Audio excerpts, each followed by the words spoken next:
Cuanto guarda relación con Jesús, provoca fascinación. Y aunque la práctica religiosa decaiga en estos tiempos, ese interés en Jesucristo no hace sino aumentar.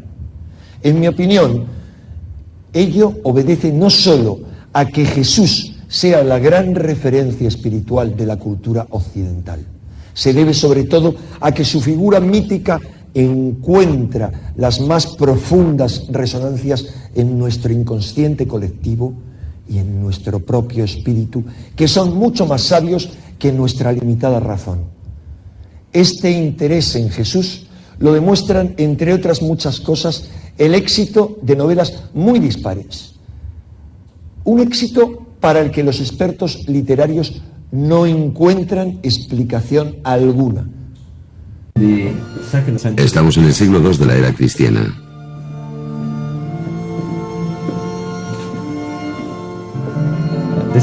En el tiempo en que los cristianos no habían formulado aún su iconografía, sus símbolos o sus mitos, en un sentido, esto representa al otro mundo.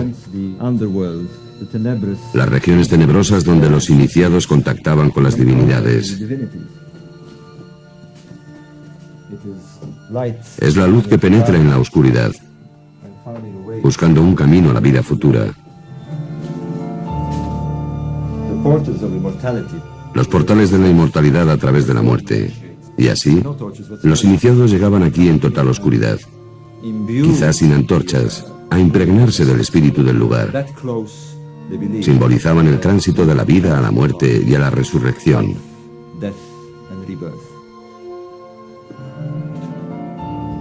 Entre la gente que venía aquí estaban los primeros cristianos. Todavía existía un vínculo entre los cultos mistéricos del antiguo Egipto y la religión gnóstica. Y vemos a los cristianos practicando los rituales de los egipcios.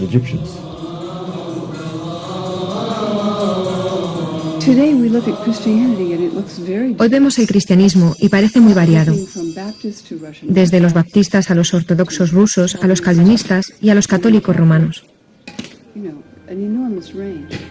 Pero en el siglo I la variedad era mayor aún, porque no existía el canon de las escrituras del Nuevo Testamento, ni un credo universal, ni tampoco una estructura específica. Lo que me fascina es que entonces el cristianismo era más plural de lo que es hoy.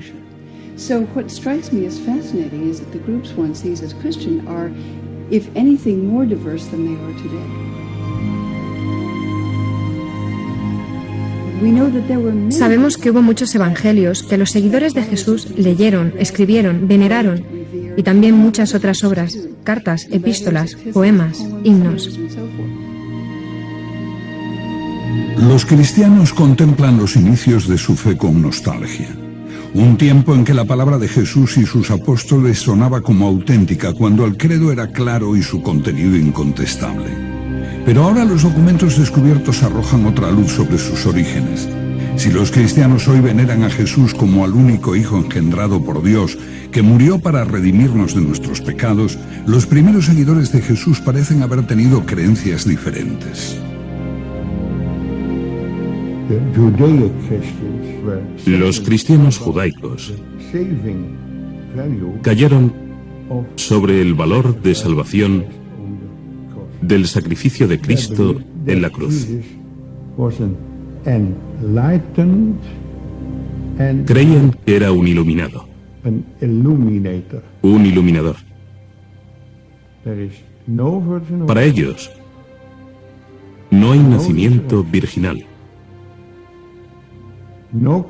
ni resurrección, ni cruz, solo las palabras de Jesús, percibido como la encarnación de la sabiduría divina.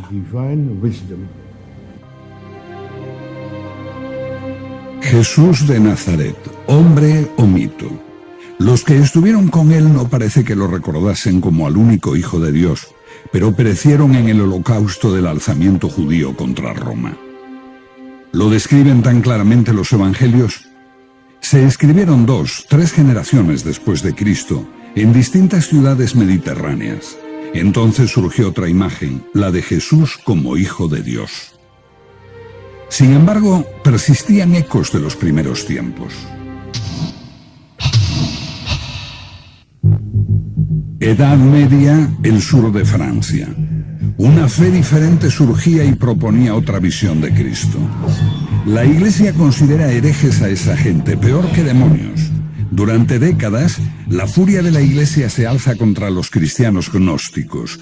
Los cruzados diezmaron a la población. Se creó la Inquisición para quemar a esos cátaros, como ellos se llamaban a sí mismos, los purificados, los puros.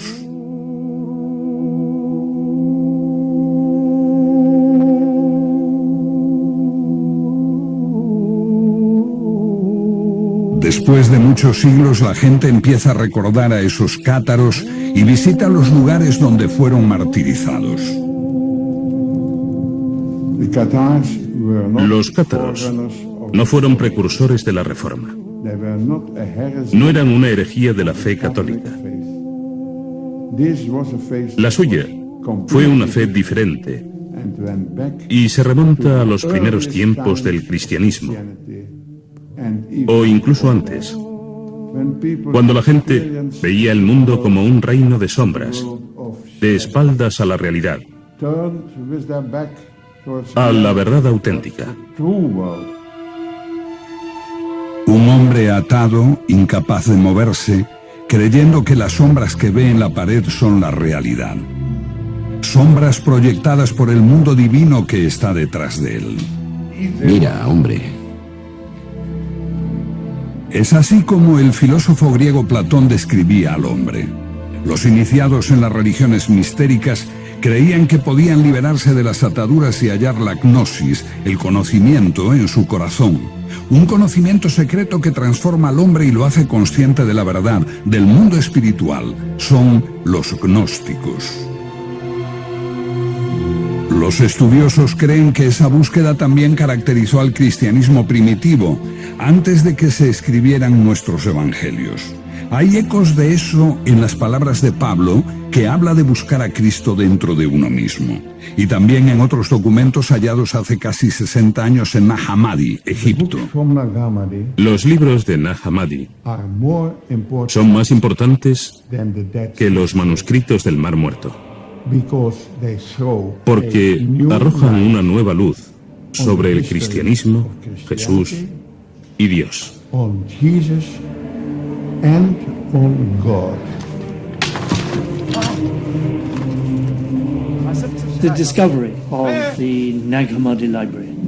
El descubrimiento de Nag Hammadi supone un cambio radical en nuestra idea del cristianismo primitivo. Tenemos aquí 52 manuscritos que nos hablan del primer cristianismo. Estaban asociados posiblemente a un monasterio cristiano egipcio. Estos libros se enterraron en el siglo IV para evitar su destrucción.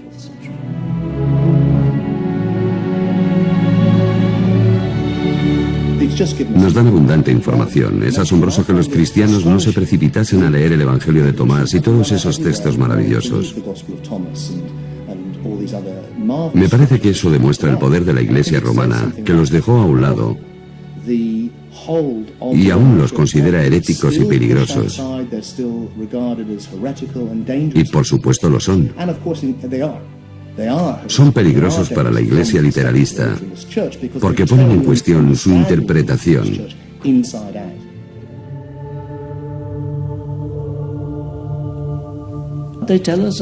Nos hablan de las diversas formas en que la gente creía que se podía hallar la salvación. Por la contemplación, por la expansión de la chispa divina que hay en nosotros, comunicándose con Dios, buscando en nuestra propia alma, una búsqueda individual de lo divino, sin la ayuda de sacerdotes u obispos. Suena atractivo. El gnosticismo es atractivo, sobre todo para la mente moderna,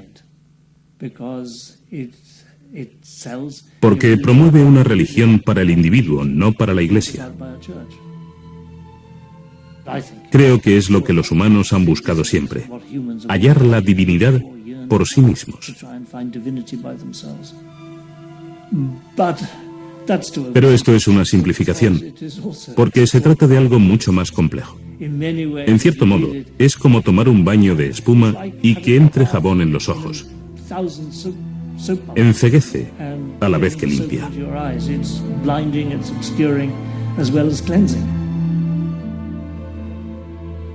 It was already there in the Egyptian religion when they said Ya en la religión egipcia, se decía que el hombre después de la muerte se convertía en Osiris, se integraba en Dios.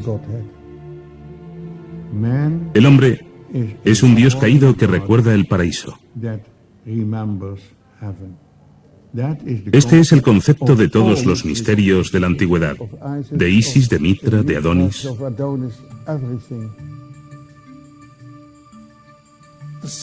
El punto central del gnosticismo es que todos nacemos con una chispa divina dentro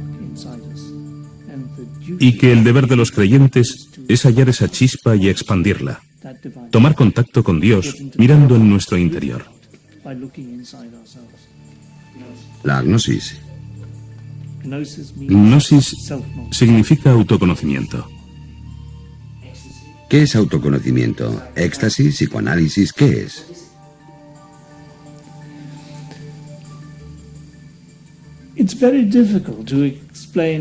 Es muy difícil explicar qué es el autoconocimiento y cómo se obtiene. No es como el psicoanálisis. No es una exploración intelectual del alma ni el éxtasis.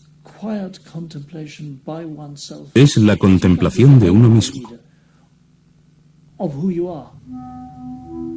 A veces con la ayuda de un líder.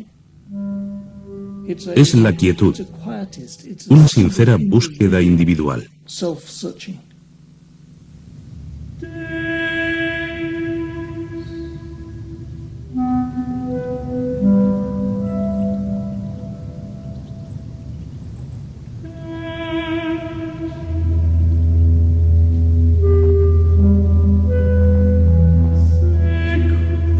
Creo que la idea básica que subyace en el gnosticismo es que estamos confundidos en nuestra idea sobre lo que es la vida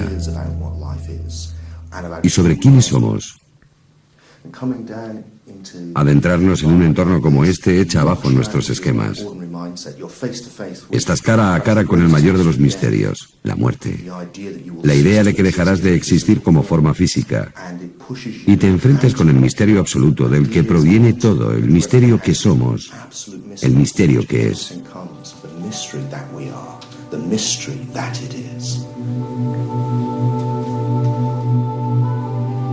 Pero ¿por qué buscarlo en la oscuridad de estos corredores? Creo que estimula la experiencia mística con la emoción de la oscuridad y los ecos de las cámaras. Todo eso conduce a un estado místico.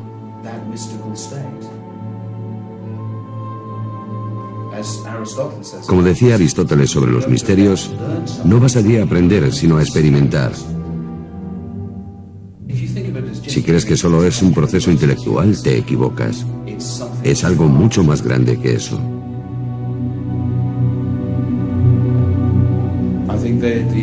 Creo que los antiguos habían comprendido que puedes aprender mucho, pero no tener un real conocimiento de ti mismo.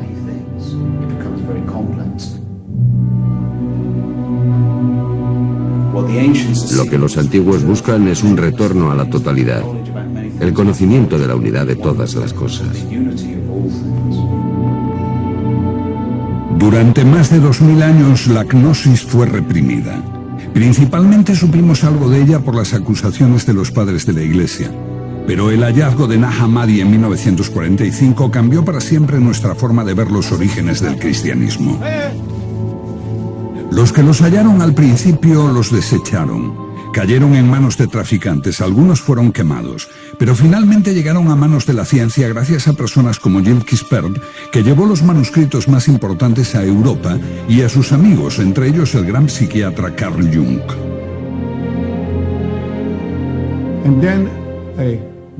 Entonces me fui a Egipto, a El Cairo. Y en esta sala negocié con el director de esta institución Y descubrí que esos códices no serían publicados si este Códex de Jung no volvía al Museo Copto de El Cairo. Ahora acumulan polvo en una pequeña sala, abiertos quizá una vez cada 10 años y solo en presencia de un funcionario del museo, la policía secreta y un juez. Kispel es bien recibido. Todos los manuscritos de Nag Hammadi se publicaron cuando devolvió el más preciado, el Evangelio de Tomás, con las palabras de Jesús.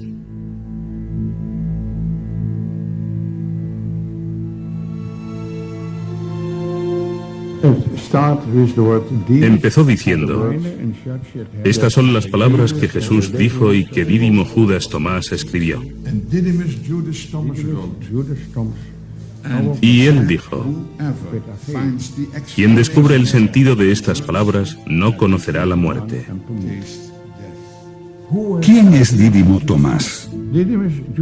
Dídimo Judas Tomás significa Judas el mellizo o el gemelo. Fue uno de los hermanos de Jesús.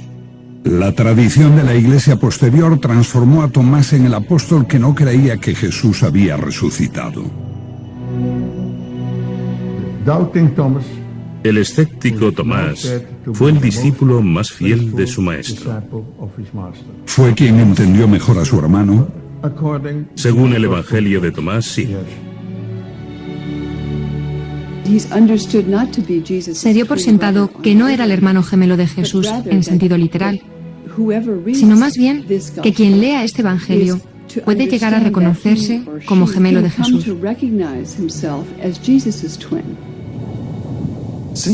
Dado que se ha dicho que eres mi gemelo y auténtico compañero, examínate a ti mismo.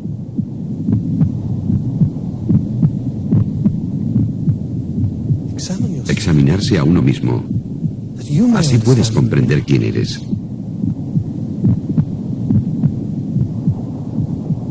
Y serás llamado, porque el que no se conoce a sí mismo nada sabe. Pero el que se conoce llega simultáneamente a la profundidad de todo.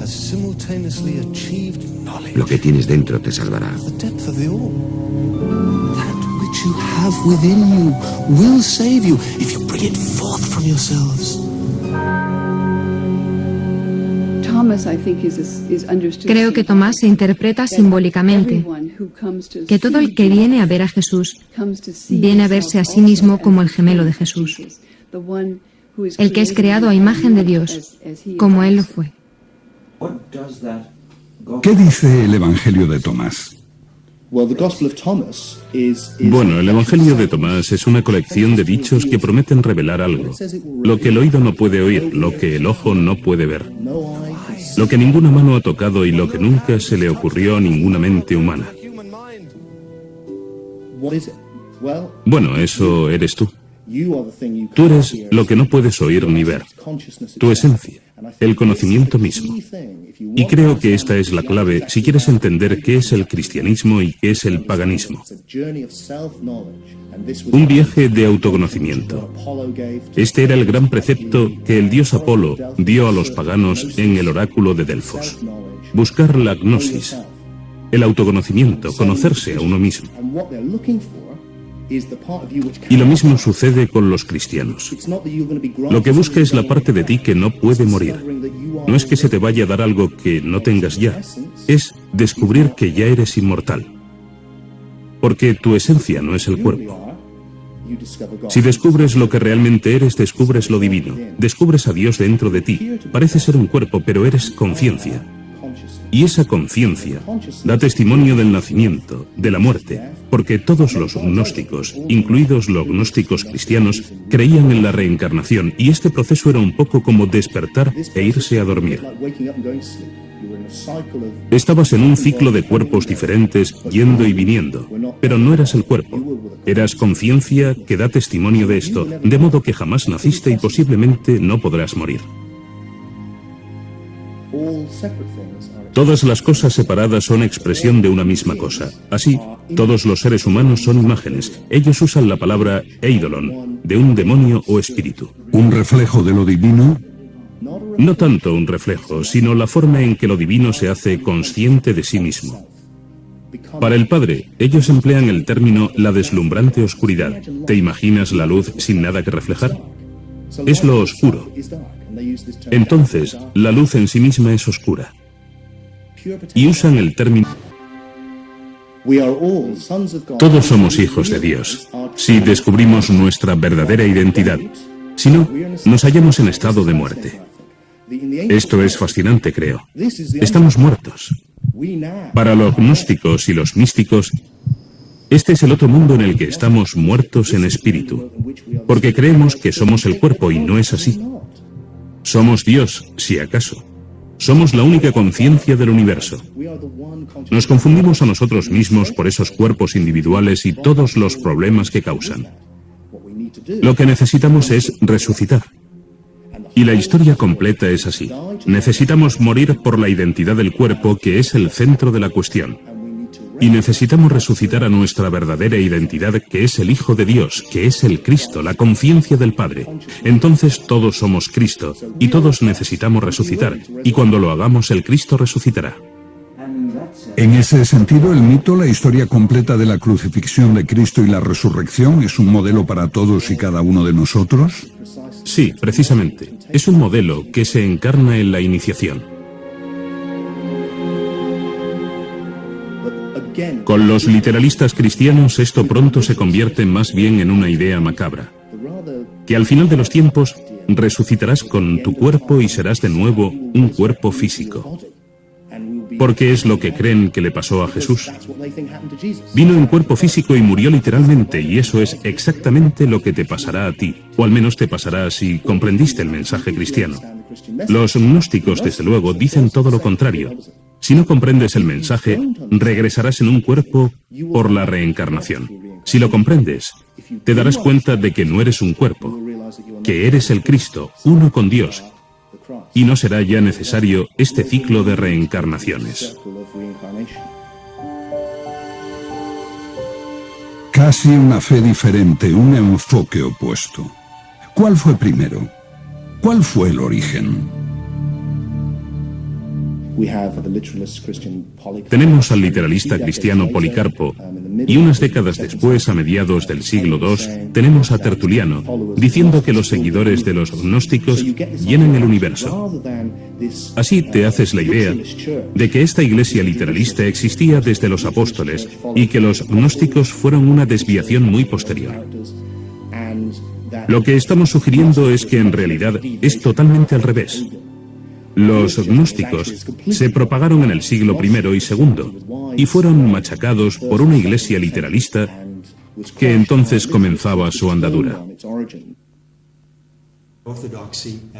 La ortodoxia, como la conocemos, surgió después del gnosticismo y en gran medida fue una reacción al mismo. El cristianismo se define por aquello que se le opone. Por oposición al gnosticismo, gradualmente fue defendiendo sus propios términos.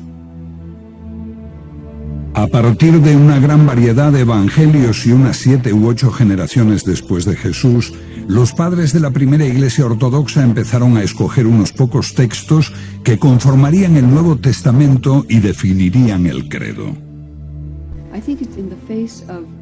Creo que la amenaza de persecución obligó a los líderes cristianos a buscar unas enseñanzas básicas en las que todos estuviesen de acuerdo.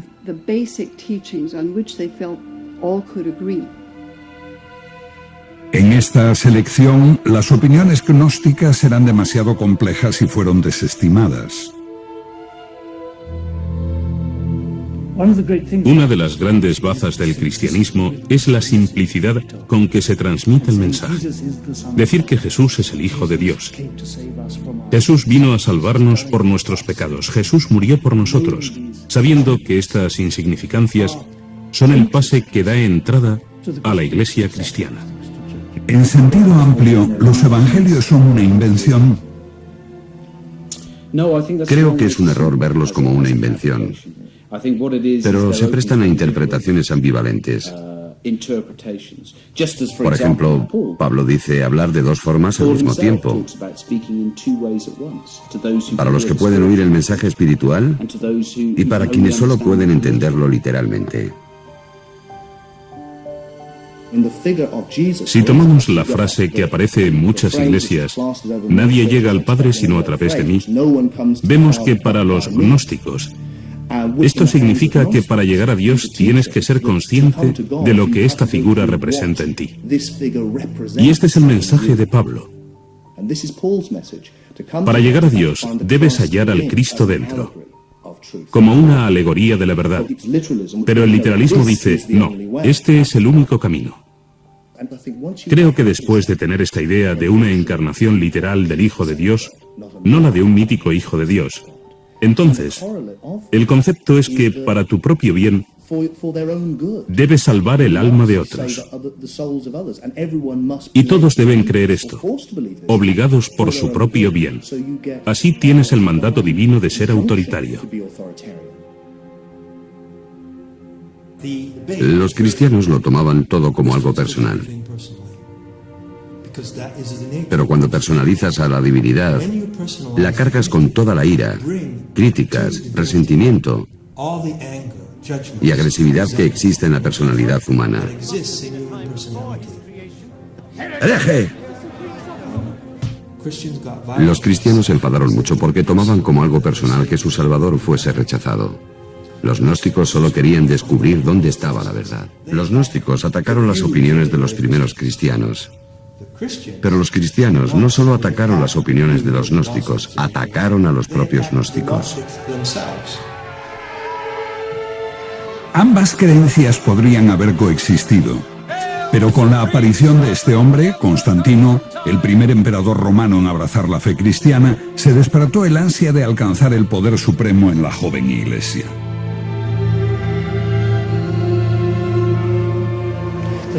La historia dice que Constantino tuvo una visión, un sueño, donde veía la señal de la cruz en el cielo, y se convenció de que si se hacía cristiano y utilizaba este emblema, ganaría la batalla contra su rival pagano.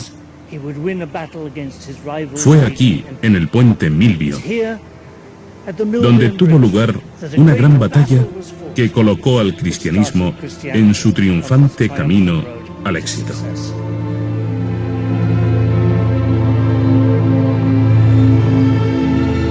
En el Concilio de Nicea, año 324, Constantino establece todas las diferencias respecto al credo. Compañeros ministros, creemos en un Señor, Jesucristo, el Hijo de Dios, un Dios de Dios. 3 siglos después de su muerte, Jesús es proclamado Hijo de Dios por decreto imperial, y se prohíbe cualquier otra opinión.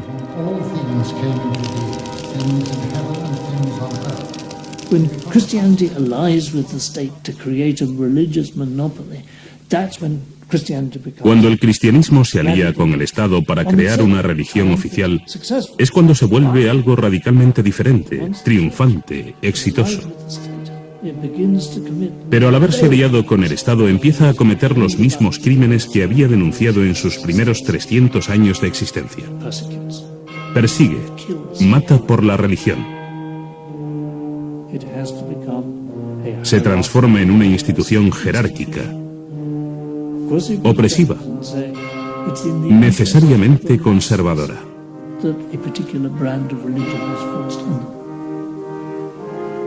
But it's not my fantasy, my imagination of how religion best proceeds. Es interesante Constantino.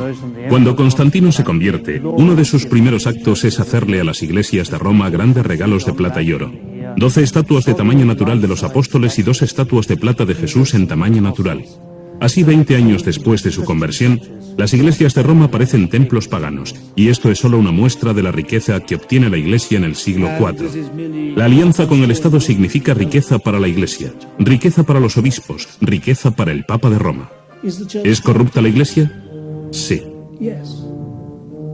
¿Conserva un sentido de sus orígenes, el sentido de la importancia de la pobreza? Sí. Entonces la iglesia se divide entre la pobreza y la abstinencia de los monjes y la riqueza de los obispos. Pero aún así, los obispos conservan un sentido de recuerdo de la caridad, de la virtud, lo mejor de ellos. Esto siempre desgarra, hay siempre esta tensión interior. Jesús jamás fundó una iglesia. No dejó instrucciones para una iglesia. Es una invención posterior, diseñada para reforzar el poder de la Iglesia católica. Es inconcebible que Jesús, un simple hombre de Galilea, pretendiese fundar una iglesia universal. ¿Piensa que Jesús dio alguna autoridad a Pedro? Otra vez, esas leyendas son invenciones, como la donación de Constantino. La donación de Constantino es una farsa. Había un documento que la Iglesia en la Edad Media afirmaba que era un contrato escrito por Constantino en su lecho de muerte. Aquí os doy el imperio para que lo custodiéis. Entonces, cuando este se reveló como una falsificación, se inició la Reforma Protestante. De algún modo, todo lo que hemos hecho es escuchar a los perdedores. Fueron destruidos en el siglo IV. Hemos retrocedido y dijimos, solo porque perdieron esa batalla, solo porque la Iglesia romana, con sus ideas de un Jesús histórico y una religión literalista, tomó el mando, no quiere decir que su versión de los hechos sea la verdadera. ¿Qué le pasó a los perdedores? Fueron erradicados. Todos los que conociesen la otra historia, gnósticos y paganos, fueron expulsados del imperio. Los templos se derribaron, los filósofos fueron asesinados, los libros prohibidos y quemados. Si el cristianismo era la religión favorita de Dios, entonces uno podía pensar que al triunfar se hubiera entrado en la Edad de Oro. Todo lo contrario, se entró en un tiempo de oscuridad, en el que la gente incluso olvidó cómo hacer casas de ladrillos. Y hubo que esperar hasta el Renacimiento, cuando esos instruidos paganos regresaron a Italia, a Florencia. Los libros de Platón, que habían estado prohibidos durante 1000 años, volvieron como la hermética y de pronto Botticelli empezó a pintar cuadros de dioses paganos. Lo llamamos el renacimiento de la cultura occidental, porque ésta vuelve a ocupar el lugar que tenía antes del triunfo del cristianismo. La creencia en la historia de Jesús era originalmente solo el primer paso en la espiritualidad cristiana, el misterio exterior. El significado debía explicarlo un maestro iluminado cuando se estuviese maduro espiritualmente. Una comprensión mística de Dios más allá del simple dogma. Aunque había muchos grandes místicos cristianos en los últimos siglos que intuitivamente vieron este nivel simbólico más profundo, como cultura hemos conservado solo los misterios exteriores. Creo que conservamos la forma, pero hemos perdido el significado. Mientras las iglesias se vacían, la gente busca por todas partes. A veces tan lejos como el otro extremo del mundo, sin darse cuenta de que una antigua tradición que buscaba lo mismo yace en lo profundo de nuestro pasado.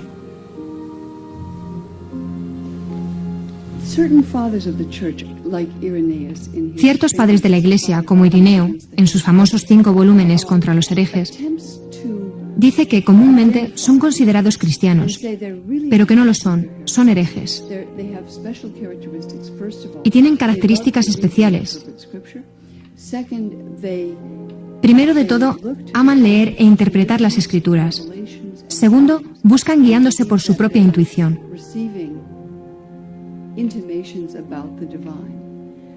Tercero, están investigando constantemente, siempre abiertos a nuevas exploraciones. Uno podría haber dicho lo mismo de quienes ahora integran la corriente de la nueva era. Indudablemente, se espera que los filósofos investiguen e indaguen. Preguntando, uno encuentra una tradición desarraigada, interrumpida por muchos siglos, complicada, a veces confusa. Todo esto parece un poco difícil de entender para un hombre moderno. Querido amigo, no hay atajos a la gnosis y ningún nirvana instantáneo. Me hizo reír con esto el anciano caballero, porque tiene razón, por supuesto.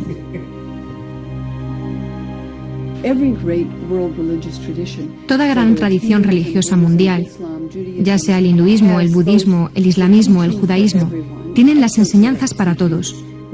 La enseñanza esotérica, que se supone siguen todos sus fieles. Y también una enseñanza esotérica o mística. La única que no lo tiene es el cristianismo occidental. Creo que es lamentable que haya sido considerado herético ese camino que mucha gente busca para su propia integridad y desarrollo. Either heretical or a path leading nowhere.